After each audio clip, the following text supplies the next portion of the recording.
Hello viewers, today நாம் பார்க்க போகிறது ரொம்பவே முக்கியமான topic, backbone of science அப்படின்னு சொல்லலாம்.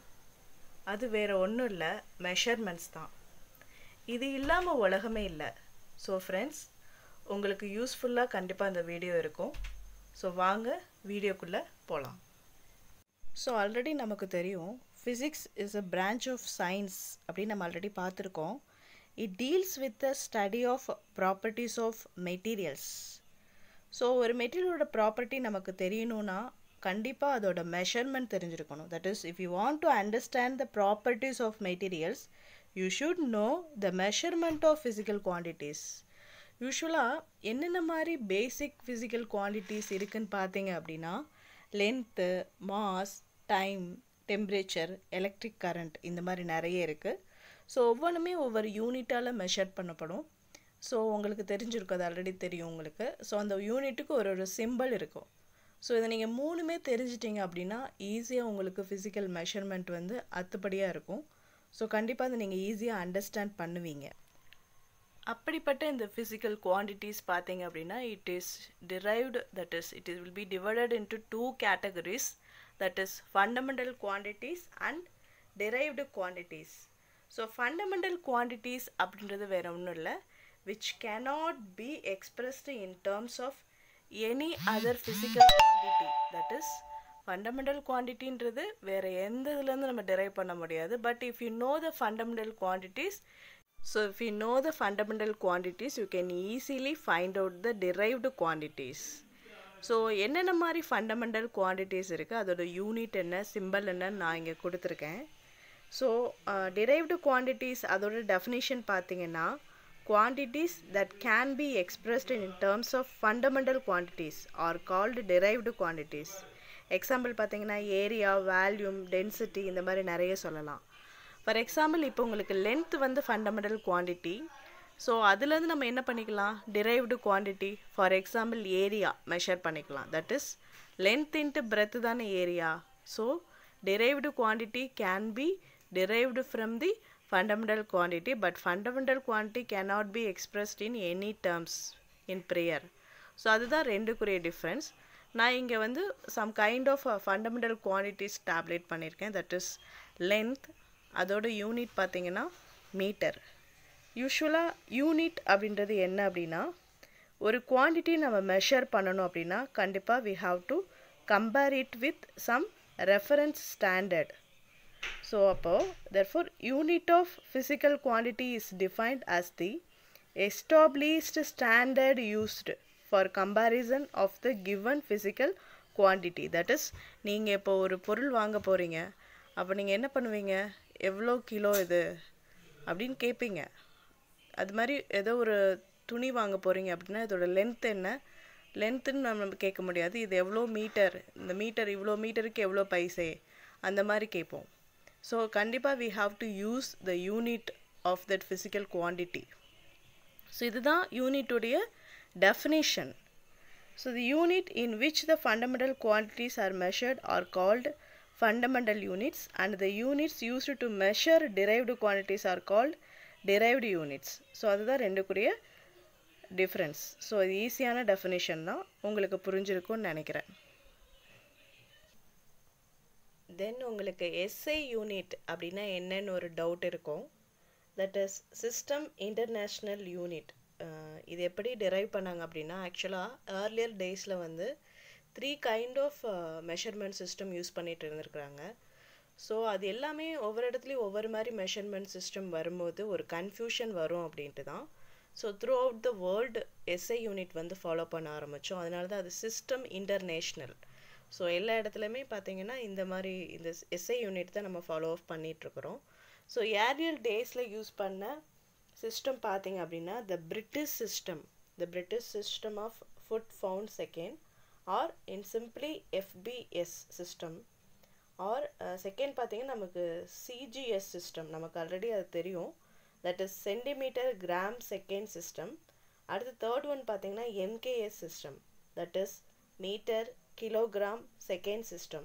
ஸோ இந்த 3 சிஸ்டம் தான் காமனாக ஃபாலோ பண்ணிட்டு இருந்தாங்க. But to bring the uniformity The General Conference on Weights and Measures in the year of 1960 accepted the SI system of units. Actually, the system அப்படின்றது என்ன அப்படின்னா, that is SI unit system. It is essentially a modification over MKS system. So MKS systemத்துடைய modification தான் SI system. So அதனால் நம்ம இது எப்படின்னு சொல்லலாம்னா MKSA system கூட சொல்லலாம். ஸோ நமக்கு அது வந்து அன்னெசரி தேவையில்லை. ஸோ எஸ்ஐ சிஸ்டம் தான் இப்போ ஃபாலோ அப் பண்ணுறோம். ஸோ அதை மட்டும் நீங்கள் தெரிஞ்சுக்கிட்டிங்கன்னா போதும். ஸோ இந்த எஸ்ஐ சிஸ்டம்க்கு கீழே தான் இந்த 7 ஃபண்டமெண்டல் குவான்டிட்டிஸும் அப்புறம் 2 சப்ளிமெண்ட்ரி குவான்டிட்டிஸ், தட் இஸ் கீழே இருக்க பாருங்கள், plane angle and solid angle. So இந்த சப்ளிமெண்ட்ரி ஆங்கிளும் தென் சப்ளிமெண்ட்ரி யூனிட்ஸும் தென் மேலே உள்ள அந்த 7 ஃபண்டமெண்டல் குவான்டிட்டிஸும் பார்த்தீங்கன்னா it is under SI system. Length, mass, time, electric current, temperature, luminous intensity, amount of substance, இது பேசிக் 7 ஃபண்டமெண்டல் குவான்டிட்டி. ஸோ எப்போவுமே இதை மறந்துடாதீங்க. ஸோ அதோட யூனிட் என்ன, சிம்பிள் என்னன்னு கொடுத்துருக்காங்க பாருங்கள். ஸோ லென்த்தோட யூனிட் மீட்டர், மாஸோட யூனிட் கிலோகிராம், தென் அதோட சிம்பிளும் கொடுத்துருக்குறாங்க. Please kindly note down. So டைமோட யூனிட் செகண்ட், எலக்ட்ரிக் கரண்ட்டோட யூனிட் ஆம்பியர், ஸோ டெம்பரேச்சரோட யூனிட் கெல்வின் அண்ட் லூமினஸ் இன்டென்சிட்டியோட யூனிட் கேண்டிலா, அமௌண்ட் ஆஃப் சப்ஸ்டன்ஸோடைய unit mole, then plane angle and solid angle. இது ரெண்டுமே பார்த்தீங்கன்னா supplementary quantities. So radian, steradian, so அதோடைய சிம்பிளும் நோட் பண்ணிக்கோங்க. ஸோ அடுத்து பார்த்தீங்கன்னா டிரைவ்டு குவான்டிட்டிஸ்க்கு சில எக்ஸாம்பிள்ஸ் இருக்குது. தட் இஸ் நான் ஆல்ரெடி சொன்ன மாதிரி தான், area is equal to L into B. So எல்ன்றது fundamental quantity, that is you already know. So அதோடைய யூனிட் பார்த்தீங்க அப்படின்னா M square.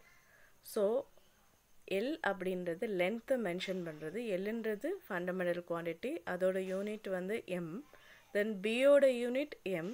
So M into M obviously M square. இதுதான் டிரைவ்டு குவான்டிட்டி. இப்போ ஏரியா தெரியும்னா அதுலேருந்து நம்ம என்ன பண்ணிக்கலாம், இன்னொரு ஃபிசிக்கல் குவான்டிட்டி மெஷர் பண்ணிக்கலாம், that is volume, that is area into height. So ஹைட்டோடைய யூனிட் பார்த்தீங்கன்னா மீட்டர் தான். ஸோ அப்போது M square into M. So area already நமக்கு தெரியும், எம் ஸ்கொயர் தான் டினோட் பண்ணியிருக்கோம் அதோட யூனிட். ஸோ ஹைட்டுக்கு ஒரு எம் போட்டிங்கன்னா எம் கியூப் ஆயிரும். தென் வெலாசிட்டி பார்த்தீங்க அப்படின்னா அதோடைய எக்ஸ்பிரஷன் என்ன அப்படின்னா displacement per by time. That is displacement உங்களுக்கு தெரியும், அது எம்ன்னு தான் நம்ம டினோட் பண்ணுவோம். டைம் வந்து நமக்கு செகண்ட் தானே. So displacement by seconds, that is metre per second. அதுதான் நமக்கு வெலாசிட்டியோடைய எக்ஸ்பிரஷன் அண்ட் யூனிட். நெக்ஸ்ட்டு பார்த்தீங்கன்னா ஆக்சிலரேஷன். ஸோ ஆக்சிலரேஷனுடைய எக்ஸ்பிரஷன் பார்த்தீங்கன்னா velocity by time. Here we denotes velocity. So velocity உங்களுக்கு ஆல்ரெடி தெரியும், that is displacement by time. அப்போ நீங்கள் இப்போ ஈஸியாக நீங்கள் என்ன பண்ணிக்கலாம், அந்த யூனிட்டை சப்ஸ்டியூட் பண்ணிக்கலாம். ஸோ வெலாசிட்டிக்கு ஆல்ரெடி நமக்கு என்ன யூனிட் வந்திருக்கு அப்படின்னா மீட்டர் பெர் செகண்ட். ஸோ இங்கே அகெயின் ஒரு டைம் இருக்கிறதுனால metre per second square. So இப்படி தான் நமக்கு டிரைவ்டு யூனிட் ஒன்றோடு இன்டர் ரிலேட் ஆகி அப்படியே கண்டினியூஸ் ஆகிட்டே இருக்கும். அடுத்து பார்த்தீங்கன்னா ஆங்குலர் வெலாசிட்டி. ஸோ நமக்கு ஆல்ரெடி வெலாசிட்டி தெரியும். ஸோ அப்போது இப்போ angular displacement divided by time. So நார்மலாக வெலாசிட்டின்றது வெறுமனே displacement by time. But so இந்த மாதிரி தான் ஒன்றுக்கு ஒன்று இன்டர் ரிலேட்டடாக இருக்கும். தட் இஸ் ஆங்குலர் வெலாசிட்டின்றது angular displacement by time. So already உங்களுக்கு தெரியும் ஆங்குலர் வெலாசிட்டியோடைய யூனிட் என்னன்னு தெரியும். ஸோ ஆங்குலர்னு வரும்போது நம்ம என்ன யூஸ் பண்ணுவோம், ஸோ ஸ்டிரேடியன். ஸோ இந்த மாதிரி நம்ம ஆங்குலர்னு யூஸ் பண்ணும்போது ரேடியன் ஆர் ஸ்டிரேடியன் தான் யூஸ் பண்ணுவோம். ஸோ அடுத்து பார்த்தீங்கன்னா டென்சிட்டி நமக்கு தெரியும், formula mass per volume. So மாஸோட யூனிட் என்னன்னு தெரியும், வால்யூம் தெரியும், வால்யூமோட யூனிட் தெரியும். So KG per M cube. So அடுத்து momentum, force, pressure, surface tension, இது எல்லாமே உங்களுக்கு தெரிஞ்சது தான். இதில் ஃபோர்ஸ் பார்த்தீங்கன்னா நமக்கு மாஸ் இன்ட்டு ஆக்சலரேஷன் சொல்லுவோம். ஸோ ஆக்சலரேஷனோட யூனிட் ஆல்ரெடி நம்ம மீட்டர் பர் செகண்ட் ஸ்கொயர் போட்டிருக்கோம் இல்லையா. ஸோ இங்கே அப்படியே போடுறோம். பட் மாஸுக்கு நமக்கு ஸோ ஃபோர்ஸுக்குரிய இந்த யூனிட்டை that is kilogram metre per second ஸ்கொயரை நம்ம என்னன்னு கூட எடுத்துக்கலாம், கேபிட்டல் என். ஸோ அடுத்து ப்ரெஷருடைய ஃபார்முலா பார்த்தீங்கன்னா ஃபோர்ஸ் பர் ஏரியா. ஸோ ஃபோர்ஸுக்கு பதிலாக நம்ம ஃபோர்ஸுக்கு பதிலாக நம்ம கேபிட்டல் N போட்டுக்கலாம். ஏரியாவுக்கு பதிலாக M square, that is m power -2. பார் போட்டிங்க, தட் இஸ் கீழே வந்துச்சுன்னா m பவர் -2ல் இருக்கும், மேலே வந்துச்சுன்னா m ஸ்கொயராக இருக்கும். ஸோ இதை வந்து நம்ம எப்படி எடுத்துக்கலாம்னா, ப்ரெஷரோட யூனிட்டு இந்த n/m-2வை m பவர் -2வை PAன்னு எடுத்துக்கலாம். சரிங்களா? Unit of pressure pa. Then surface டென்ஷனுடைய ஃபார்முலா, தட் இஸ் எக்ஸ்பிரஷன் பார்த்தீங்கன்னா force per length. So force நமக்கு தெரியும், எப்படி டினோட் பண்ணலாம்? கேபிட்டல் N, லென்த் வந்து m. தட் இஸ் இப்போ நம்ம சர்ஃபேஸ் டென்ஷனோட யூனிட் n பார் m. ஓகேங்களா? That is newton per metre. So இந்த மாதிரி தான் டிரைவ்டு யூனிட் ஒன்று டிபெண்ட் பண்ணியிருக்கோம். இப்போ நீங்கள் எலக்ட்ரிக் சார்ஜ்ன்றது ஒரு டிரைவ்டு குவான்டிட்டி தான். ஸோ அதை பார்த்தீங்க அப்படின்னா அந்த டிரைவ்டு குவான்டிட்டியோடைய ஃபார்முலா, தட் இஸ் எக்ஸ்ப்ரெஷன் பார்த்தீங்கன்னா உங்களுக்கு ஒவ்வொரு ஃபிசிக்கல் குவான்டிட்டியோட எக்ஸ்ப்ரெஷன் தெரிஞ்சது அப்படின்னா ஈஸியாக நீங்கள் அதோட யூனிட்டை டிரைவ் பண்ணிடுவீங்க. இப்போ எலக்ட்ரிக் சார்ஜுடைய எக்ஸ்ப்ரெஷன் உங்களுக்கு தெரியுமான்னு கொஞ்சம் யோசிச்சு பாருங்கள். சார்ஜுக்கும் கரண்ட்டுக்குள்ள difference, that is current into time is charge. So electric charge is equal to current into time, that is current உடைய யூனிட் என்ன? ஆம்பியர். டைம் உடைய unit second. So electric charge உடைய unit AS, capital A small s. இவ்வளோ தான் உங்களுக்கு fundamental குவான்டிட்டிக்கும் derived குவான்டிட்டிக்குள்ள difference இவ்வளோ தான்.